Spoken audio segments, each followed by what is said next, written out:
अस्सलाम everyone, this is Adeeza Shahid with group 9। आज की वीडियो हमारी बहुत ही स्पेसिफिक होएगी and that's gonna be about corona virus, जो कि ऑलमोस्ट सबको पता है, बट उसकी अवेयरनेस, उसकी डिटेल्स अभी भी देना बहुत ज़रूरी है। तो हमने कहा कि क्यों ना हम इसी के बारे में आपको बताएं कि क्या है ऑल दैट। इस वीडियो के लाइक फ्यू एस्पेक्ट्स हैं। One of the aspect is being discussed bye Manahil in the video afterwards, whereas I'll be discussing the other aspect. So the aspect number one is कि बाहर के क्या हालात हैं। Lockdown आप सबको पता है, you have to see कि भाई कितनी अवेयरनेस है, कितने लोग अवॉइड करें बाहर एंड ऑल दैट, जो कि मैं आपको दिखाऊंगी अभी। since you guys can see मैं अभी बाहर हूँ, whereas Minahil is quarantine और वो अपने घर में है। उसने उसके फैमिली को कोरोना हो गया। She's gonna tell us कि उसने कैसे केयर की, कैसे they are getting better and all that. So let's just get into the video now.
Hello everyone, my name is Minahil and today I'm here with a very interesting topic: how to take care of a coronavirus patient at home. Why did I decide to make this particular video? That is because I'm a recently recovered coronavirus patient myself, almost recovered, and as well as my entire family were affected.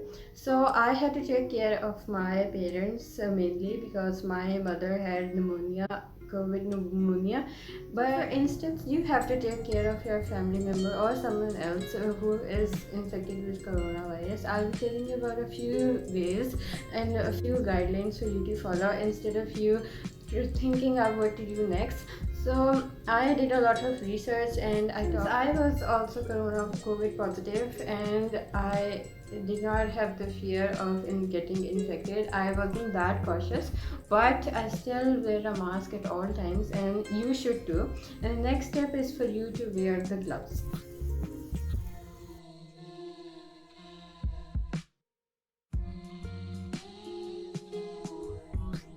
You should have a proper box of disposable gloves, and you should wear them at all times when you're dealing with their equipment and what the COVID person has touched, because even if you are infected, you can get more sick from them, or maybe it's just a precaution that you have to take. Don't go near them without your mask or your gloves, and make sure that you keep sanitizing your hands after touching anything.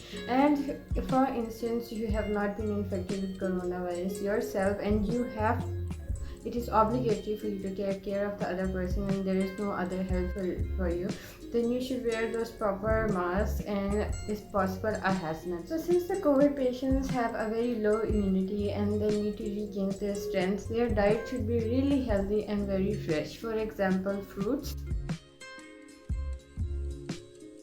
and fresh vegetables and homemade foods. The important thing that you have to do in order to keep track of all your activity is to make a schedule of each person on a different notepad, and the schedule should be really detailed.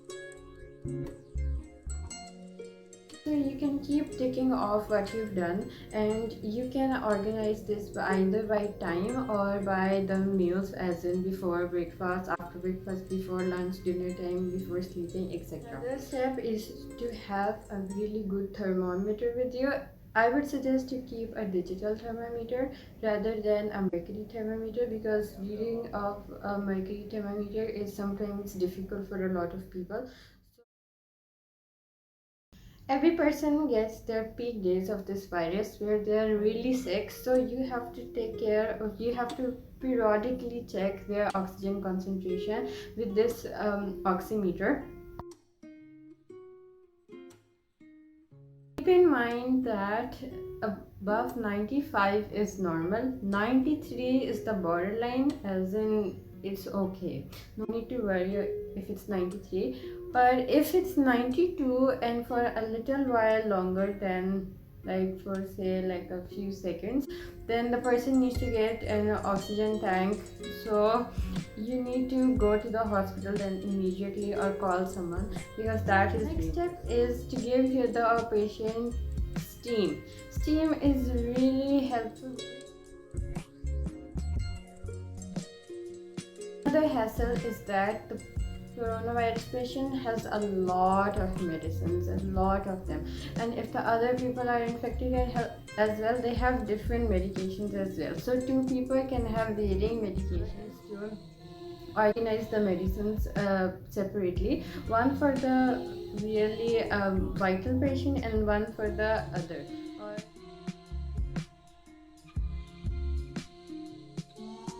Some doctors prescribe a nebulizer for the patients to help their lungs and to help their breathing and to help them clear their airways.